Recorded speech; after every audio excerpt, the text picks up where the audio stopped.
नमस्कार विद्यार्थ्यांनो, स्वागत आहे तुमचं आपल्या ऑफिसर विशाल जगताप या आपल्या ऑफिशियल यूट्यूब चॅनलमध्ये. आणि आज आपण कंपॅरिझन पाहणार आहोत. तर कशाचं कंपॅरिझन आहे ते महाट्रान्सको LDC वर्सेस जे महावितरण असिस्टंट अकाउंट जे पदं आहेत आहे ना, म्हणजे क्लेरिकलचं, या दोन्हीमध्ये आपण काय करणार आहे, कंपॅरिझन करणार आहे. तर हा व्हिडिओ तुम्ही शेवटपर्यंत नक्की बघा आहे ना, म्हणजे तुमचे सगळे डाऊट तुमचे काय होतील, क्लिअर होतील. जर तुम्ही अर्धा व्हिडिओ बघितला तर तुम्ही कमेंट करत राहणार, सर याचं उत्तर काय, त्याचं उत्तर काय, किंवा सर माझा हा डाऊट आहे, तो डाऊट आहे. त्यामुळं व्हिडिओ तुम्ही फुल बघायचा आहे ना, फुल टोटल व्हिडिओ बघा, जेणेकरून तुम्हाला सगळे डाऊट क्लिअर होतील.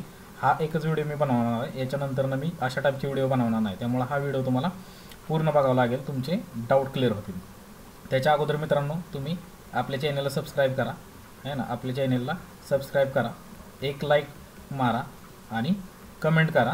जे तुम्हाला वाटतंय त्याच्याबद्दल तुम्ही कमेंट करा आहे ना. याच्यामध्ये मी काही गोष्टी अंदाजावरती पण काढलेल्या आहेत, काही माहिती घेऊन काढलेल्या आहे. त्यामुळे याच्यामध्ये थोडंफार 19-20 असू शकतं, मी अगोदर तुम्हाला व्हिडिओमध्ये सांगतोय. पण बऱ्यापैकी सटीक माहिती काढण्याचा मी प्रयत्न केला आहे. तर बघा मित्रांनो, जास्त वेळ न घालवता आपण सुरुवात करूया. तर बघा याच्यामध्ये काय आहे, आता पहिला पॉईंट जो आहे ना, भविष्यातील ग्रोथ आहे ना, करिअर पाथ काय असेल बघा. महाट्रान्सको LDC, महाट्रान्सको LDCमध्ये काय आहे, तर रेग्युलर जॉब आहे ना. म्हणजेच काय, याच्यामध्ये खात्रीशीर स्थिरता आहे ना, म्हणजे खात्रीशीर म्हणजे तुम्हाला एकदा जॉब लागला तर तुम्ही गव्हर्नमेंटचे जावई झाला, एकदा जॉब लागला तर तुम्ही गव्हर्नमेंटचे जावई झाला. तसंच याच्यामध्ये काय आहे बघा, म्हणजे खात्रीशीर स्थिरता आहे याच्यामध्ये. तसंच प्रमोशनमध्ये काय ग्रोथ आहे बघा.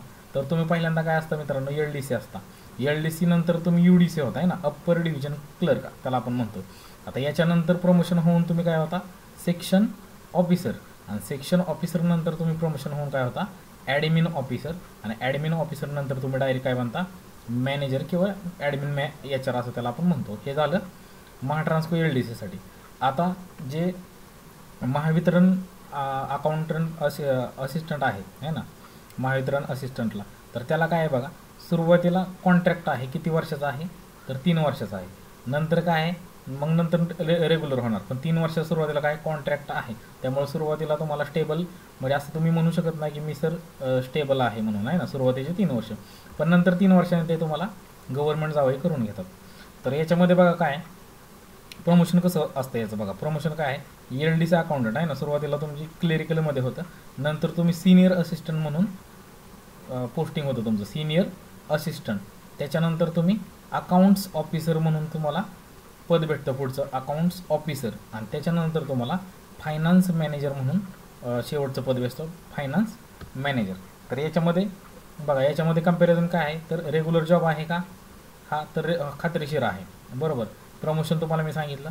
तसंच महावितरणचं काय आहे की सुरुवातीला 3 वर्ष कॉन्ट्रॅक्ट असतं, नंतर त्याचं प्रमोशन होऊन कशा पद्धतीच्या पोस्ट आहे किंवा तुमचं कसं पोस्टिंग होतं आहे ना, तर ते मी सांगितलं. आता पुढं बघा, पुढचा मुद्दा आहे की खाजगीकरण, वर्क प्रोफाईल किंवा जॉब नेचर काय. खाजगीकरण शक्यतो याचं नाही होणार मित्रांनो, असं माझ्या मते आहे ना, खाजगीकरण नाही होणार, म्हणजे ही गव्हर्नमेंट प्रॉपर राहील. त्यामुळे याची तुम्ही काळजी करू नका, तुम्ही गव्हर्नमेंटमध्येच काम कराल. तर पुढं आहे बघा महाट्रान्सको LDC आहे ना, तर त्याचं काम काय असतं आहे ना, वर्क प्रोफाईल किंवा काम काय असतं. तर LDCला काम काय असतं रे, क्लेरिकल काम असतं टोटल, म्हणजे ज्या फाईल्स असतात, लेटर्स बनवणे आहे ना, रेकॉर्ड्स ठेवणे किंवा ॲडमिनिस्ट्रेटिव्ह जे सपोर्ट असतात आहे ना, ते सगळे कामं ते महाट्रान्सको LDCला करावे लागतात.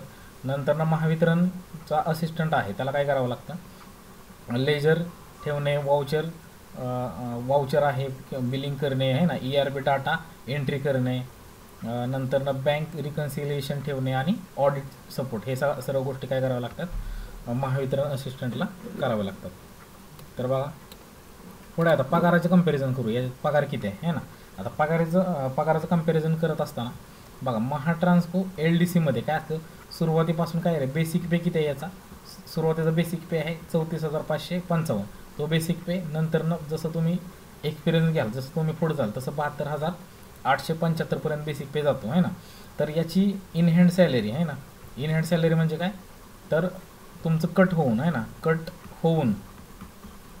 होऊन जेवढे पैसे तुम्हाला येतील हातामध्ये, म्हणजेच की जी सॅलरी येईल तुम्हाला इन हँड कॅश आपण असं म्हणतो, तर त्याला 40,000 ते 45,000 पर्यंत येऊ शकते. बरे 40,000 नाही म्हणताय ना, 40,000 प्लसच धरून चाला. या 45,000च्या दरम्यान तुम्हाला ती सॅलरी बसेल महाट्रान्सको LDCची सुरुवातीपासून. ज्या दिवशीपासून तुम्ही रोज झाला त्याच्या पहिल्या महिन्यात तेवढी तुम्हाला सॅलरी भेटेल. म्हणजे चांगली तगडी सॅलरी आहे मित्रांनो. पुढे आहे बघा, जे महावितरण असिस्टंट आहे त्याचं सुरुवात कॉन्ट्रॅक्टनं होणार आहे. मग कॉन्ट्रॅक्ट असतं 3 वर्षाचं. बघा पहिल्या वर्षाला 19,000. पहिल्या वर्षाला काय आहे, म्हणजे पहिलं वर्ष तुम्ही काम करताय पूर्ण, प्रत्येक महिन्याला तुम्हाला 19,000 हे पगार भेटणार आहे. ज्यावेळेस तुम्ही दुसऱ्या वर्षाला जाल आहे ना, दुसऱ्या वर्षाला 20,000 आणि तिसऱ्या वर्षाला किती आहे 21,000 आहे. तिसऱ्या वर्षाला काय 21. जर तुम्ही याच्यामध्ये कन्सेशन काय, जर तुम्ही हायर डिग्री केली असेल, म्हणजेच तुम्ही MBA केलं असेल, MBA किंवा तुम्ही MCOM केलं असेल, तर तुम्हाला 1,000 याच्यामध्ये वाढ आहे. मग पहिलं जर तुम्ही पोस्ट ग्रॅज्युएशन केलं असेल तर 19च्या ऐवजी तुम्हाला सुरुवात 20 होईल. नंतर ना दुसऱ्या वर्षी 20ची 21 होईल आणि तिसऱ्या वर्षी 21ची 22 होऊन जाईल मित्रांनो. नंतर काय बघा, रेग्युलर नंतर किती राहील, ज्यावेळेस तुमचं 3 वर्ष प्रोबेशन पिरियड पूर्ण होईल त्यावेळेस नंतर सुरुवात 29,000 चालू होईल आहे ना, तुम्हाला 29,000 चालू होईल आणि नंतर मग ती शेवटपर्यंत जाते बघा 72,875 जाते. म्हणजे ही बेसिक पे आहे ना, हा बेसिक पे चालू होईल नंतरनं. आणि इन हँड सॅलरी तुम्हाला 40,000 ते 45,000 3 वर्षानंतर येईल इन हँड सॅलरी. हा जे आहे ना 29,000 ही इन हँड नाही मित्रांनो, ही काय तुमची बेसिक पे चालू होईल. हा काय बेसिक पे चालू होईल तुम्हाला. आणि बेसिक पे नंतर तो बेसिक पे असतो त्याच्यामध्ये ॲड होत जातं आहे ना, HRA वगैरे DA वगैरे सगळे ते ॲड होऊन आपल्याला सॅलरी वाढते. 10-15,000 नंतर सॅलरी काय होते वाढते. म्हणजे 40 किंवा 45 या दरम्यान तुमची सॅलरी महावितरणला बसते मित्रांनो. आता याच्यामध्ये बघा हे स्ट्रक्चर कसं असतं बघा. महाट्रान्सको LDCनुसार आपण थोडंसं बघूयात काय बघा. As per official Mahatransco LDC नोटिफिकेशननुसार काय बघा, पे स्केल किती आहे तर 34,555 आहे ना, 34. म्हणजे बेसिक पे आहे. तर बेसिक पेमध्ये काय होईल तुमचं दर वर्षाला 845 इन्क्रीमेंट होईल मित्रांनो. दर वर्षाला काय होईल 845 इन्क्रीमेंट होईल, जोपर्यंत तुम्हाला प्रमोशन मिळत नाही तोपर्यंत, किंवा जोपर्यंत तुमची 38,780 पर्यंत सॅलरी जात नाही तोपर्यंत. ज्यावेळेस तुमची ही सॅलरी 38,780 वरती जाईल आहे ना, त्यावेळेस तुमचं दर वर्षाचं इन्क्रीमेंट वाढेल. 1140 दर वर्षाला इन्क्रीमेंट होईल आहे ना. ज्यावेळेस याच्यात 38,000 ज्यावेळेस हे 1100 ॲड होत जातील आहे ना, म्हणजे 2 ते 3 वर्ष मित्रांनो त्याच्यामध्ये लागू शकतात. तर जसं ॲड होत जाईल, जसं तुमची सॅलरी 50,000 वरती जाईल, 50,180 वरती, तसं तुम्हाला प्रत्येक इन्क्रीमेंटमध्ये आहे ना दरवर्षी 1265 ॲड होतील. 1265 काय होतील ॲड होतील. कुठपर्यंत होतील 86,000 आहे ना. तर इथपर्यंत आपल्याला जायचं. म्हणजेच काय बघा, म्हणजेच काय सुरुवातीला 34,555 हा बेसिकपासून सुरू होईल. नंतर काय होईल बघा, मग दरवर्षी 845ने वाढत जाईल. दरवर्षी कितीने वाढणार आहे 845ने, आणि 38,780 पर्यंत वाढेल पोहोचेल. त्यानंतर इन्क्रीमेंट होईल कितीची होईल, जसं मी आता वर एक्सप्लेन केलं तेच खाली सांगितलं मित्रांनो. 1140 इन्क्रीमेंट होईल आणि बेसिक किती 50,180 पर्यंत होईपर्यंत, जोपर्यंत बेसिक 50,000 होईल तोपर्यंत काय होईल शेवटच्या टप्प्यात इन्क्रीमेंट किती होईल 1265, जसं मी तुम्हाला सांगितलं आहे ना. जर एवढा मित्रांनो बेसिक असेल तर तुम्हाला इन हँड 1 लाखाच्या पुढे जाईल इन हँड. त्यामुळे याच्यामध्ये ग्रोथ तर आहेच, ती पण आपण पुढच्या स्लाईडवरती बघणार आहोत काय आहे ते. तर बघा आता याचं प्रमोशन कसं होतं. प्रमोशन आपण मागच्या स्लाईडमध्ये बघितलं, पण इथं थोडंसं बघून घेऊ प्रमोशन कसं होतं. तर बघा महाट्रान्सको LDCचं प्रमोशन काय LDC, नंतर UDC आहे ना अपर डिव्हिजन क्लर्क, नंतर सिनियर असिस्टंट बनतो, नंतर सेक्शन ऑफिसर बनतो, नंतर ॲडमिन ऑफिसर असं त्याला म्हणतो. बरेच वेगवेगळे मित्रांनो याच्यामध्ये नावे आहेत. नंतर महावितरणमध्ये काय आहे बघा, LDC अकाउंट असतो, नंतर सिनियर असिस्टंट असतो, नंतर अकाउंटंट ऑफिसर असतो, नंतर डेप्युटी फायनान्स मॅनेजर असतो, नंतर फायनान्स मॅनेजर असतो. मित्रांनो तुम्हाला जर व्हिडिओ आवडत असेल तर तुम्ही सबस्क्राईब नक्कीच करा. तर तुम्ही काय करा सबस्क्राईब नक्कीच करा. आणि तुम्हाला माहिती जर वाटत असेल की सरांनी आपल्यासाठी मेहनत केली आणि तेवढी माहिती सर देण्याचा प्रयत्न करतात, बऱ्यापैकी तुम्हाला मी सटीक माहिती देतो आहे, बऱ्यापैकी तुम्हाला सटीक माहिती देतो आहे, तर तुम्ही एक लाईक नक्कीच करा आणि कमेंट पण नक्कीच करा, जेणेकरून मला पण समजेल की तुमच्या अडचणी वगैरे काय आहेत आहे ना. तर बघा पोस्टिंग कुठं आता तुम्हाला भेटू शकतं बघा. पोस्टिंग महाट्रान्सको LDCसाठी पोस्टिंग आहे बघा ऑफिसेसमध्ये आहे ना, किंवा सबस्टेशन असतात बघा त्यांचे काय असतात सबस्टेशनमध्ये, किंवा डायरेक्ट हेडक्वार्टरमध्ये पण भेटू शकता आहे ना. तर ते कुठे भेटेल महाराष्ट्रामध्ये कुठेही ट्रान्सफर होऊ शकतं तुमचे, कुठेही म्हणजे भेटू शकतं. जे महावितरण असिस्टंटला काय होईल त्यांचे जे डिव्हिजन असतात बघा डिव्हिजन वाईज आहे ना, आपण बघितलेलं आहे डिव्हिजन वाईज असतात, सर्कल ऑफिसर्स असतात, त्याच्यामध्ये जे अकाउंट सेक्शन असतं त्याच्यामुळे मध्ये भेटेल आणि महाराष्ट्रामध्ये ते कुठेही तुम्हाला भेटेल मित्रांनो. आता पुढं आहे बघा. पुढं आता याचे फायदे आणि तोटे काय आहे ना, महाट्रान्सको LDCचे फायदे काय आहे आणि तोटे काय ते आपण बघून घेऊ. बघा महाट्रान्सको LDC याचे फायदे काय आहे मित्रांनो. सुरुवातीपासूनच रेग्युलर आहे. हा एक आहे, हा एक आपला चांगला फायदा आहे. सुरुवातीपासून रेग्युलर आहे. डायरेक्ट गव्हर्नमेंट बेनिफिट आहे. डे वन पासून गव्हर्नमेंट बेनिफिट भेटते आणि पगार किती हजाराच्या पुढे लगेच भेटतोय, तर पगार 40,000च्या पुढे लगेच भेटतोय स्टार्टिंगलाच एकदम. म्हणजे ही चांगला उत्तम महाट्रान्सको LDCसाठी बेनिफिट त्याचे आहे. पुढे त्याचे तोटे काय असू शकतं बघा. तोटे काय तर रुटीन क्लेरिकल काम आहे. रुटीन आहे म्हणजे कंटिन्यू, म्हणजे तुम्हाला आज जे काम केलं आहे तेच उद्या करायचं आहे, तेच परवा करायचं आहे. म्हणजे असं थोडंसं त्याच्यामध्ये व्हेरिएशन नाही मित्रांनो. म्हणजे जी गोष्ट आहे ती आपल्याला मान्यच करावी लागेल आहे ना. जे तुम्हाला म्हणजे डेली सेम काम करायचे. फायनान्स बॅकग्राऊंड असलेल्यांना मर्यादा आहे. म्हणजे ज्यांचा फायनान्स बॅकग्राऊंड आहे आणि ते महाट्रान्सको LDCमध्ये गेला तर त्यांना थोडीशी मर्यादा आहे. त्यांना तिथं स्कोप नाही ग्रोथसाठी. जर ज्यांना फायनान्समध्ये करिअर करायचं होतं अशा मुलांसाठी तिथं एवढी काही ग्रोथ नाही. पण सॅलरी चांगली आहे, गव्हर्नमेंट जॉब आहे, त्यामुळं एवढं काय मला असं नाही वाटत की, पण चांगलंच आहे ते. पण मी तरी पण तुम्हाला सांगतो की फायदे आणि तोटे. जसं तुम्ही कमेंट करून सांगितले होते की सर मग आम्हाला ह्याचे फायदे सांगा, तोटे सांगा किंवा या सगळ्या गोष्टी. पण तुम्हाला स्वतःहून ठरवायचे, समोरून तुम्ही ॲनालिसिस करायचे आहे ना. माझं काम जे आहे तुम्हाला सांगायचं ते मी करतो. आता बघा महावितरण असिस्टंटचे फायदे काय आहेत. बघा कॉमर्स बॅकग्राऊंड आहे त्याच्यासाठी योग्यच आहे, म्हणजे एकदम बेस्ट. ज्याचा कॉमर्स बॅकग्राऊंड आहे त्याच्यासाठी चांगलंच आहे. अकाउंट फायनान्सची ग्रोथ आहे त्याच्यामध्ये आहे ना, याची काय ग्रोथ आहे. आता याचा तोटा काय आहे मित्रांनो. हा तोटा म्हणू शकतो का नाही आता तुम्ही ठरवा काय करायचं.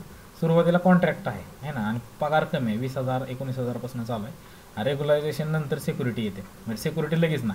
एक तर हे काय कॉन्ट्रॅक्ट आहे, मग त्या 3 वर्षाच्या कॉन्ट्रॅक्टमध्ये मी तर असं बघितलं नाही की 3 वर्षामध्ये कोणाला काढून टाकलं आहे ना. मी आतापर्यंत जोपर्यंत म्हणजे पाहिले हे शक्यतो काढून नाही टाकत आहे ना. कारण 3 वर्ष मला सांगा, 3 वर्षाचा एक्सपिरियन्स घेतलेला माणसाला हे थोडी काढून टाकणार आहेत. तो एक्सपिरियन्स पुढं कामी येणार, त्यामुळे ते परमनंट करून घेतात. पण शक्यता आहे 100% म्हणजे गॅरंटी आहे की परमनंट ते करून घेतात, कोणाला काढून असं टाकत नाही. त्यामुळे म्हणजे तुम्ही ठरवू शकता की 40 ते 45,000 पगार अगोदर घ्यायचा का 19,000पासून चालू करायचं. जर तुम्हाला कॉमर्समध्ये ग्रोथ करायची असेल अकाउंट ह्याच्यामध्ये तर तुम्ही करू शकता, नाहीतर मग LDC तुम्ही जॉईन करू शकता. आता माझं फायनल वर्डिक्ट काय असेल बघा. फायनल वर्डिक्ट आता तुम्हाला निर्णय घ्यायचा आहे. मी असं नाही सांगू शकत की हा जॉब बेस्ट आहे, तो जॉब बेस्ट आहे. जो जॉब आहे तो बेस्टच आहे मित्रांनो. त्याच्यामध्ये वेगळं असं काही नाही. म्हणजे जो भेटतोय तो चांगलाच आहे. पण ज्याला दोन्ही भेटल्यात त्यांनी काय करायचं बघा. स्थिर सरकारी नोकरी हवी असल्यास काय करायचे, महाट्रान्सको LDC बेस्ट आहे. ज्याला स्थिर सरकारी नोकरी पाहिजे आणि ज्याला कॉमर्स अकाउंट्स बॅकग्राऊंडचे आणि फायनान्समध्ये जर ग्रोथ हवी असेल, म्हणजे ज्याने कॉमर्स अकाउंट्स आणि फायनान्समध्ये जर ग्रोथ हवी असेल, म्हणजे ज्याला मनापासून वाटलं होतं मी सर BComला ॲडमिशन याच्यासाठी घेतो आहे की मला याच्यामध्ये करिअर करायचं आहे अकाउंट्समध्ये, तर त्यांनी याला जावं, महावितरणला जावं असं मला वाटतं. महावितरण असिस्टंटला जर त्याला वाटतं आणि ज्याला वाटतं की मला जॉब पाहिजे, पगार चांगला पाहिजे, लगेच सरकारी नोकरी पाहिजे, तर त्यांनी महाट्रान्सको LDC त्याच्यासाठी बेस्ट आहे. पगार चांगला पाहिजे, लगेच सरकारी नोकरी पाहिजे, तर त्याला महाट्रान्सको LDC बेस्ट आहे. आता पुढे बघा डिसिजन काय तुम्ही घेऊ शकता याच्यामध्ये. आता बघा तुमची प्रायोरिटी काय तुमची प्रायोरिटी काय आहे, तर बघा सुरुवातीपासून स्टेबल गव्हर्नमेंट जॉब पाहिजे असेल, म्हणजे चांगला पगार हवा, तर महाट्रान्सको बेस्ट आहे. किंवा मग कॉमर्स अकाउंट्स बॅकग्राऊंड असेल किंवा फायनान्समध्ये ग्रोथ हवी असेल तर महावितरण बेस्ट आहे. आता मित्रांनो तुम्ही कमेंट करून नक्की सांगा की तुम्हाला कोणती बेस्ट वाटते. तुमच्या साईडनं सांगा आहे ना, तुमच्या साईडनं सांगा की कोणती बेस्ट वाटते. आणि व्हिडिओ जर आवडला असेल तर तुम्ही सबस्क्राईब करायला विसरू नका. सबस्क्राईब नक्कीच करा. अशाच आपल्या नवीन व्हिडिओ तुमच्यासाठी आपण घेऊन येणार आहोत. धन्यवाद मित्रांनो. भेटूया पुढच्या व्हिडिओमध्ये.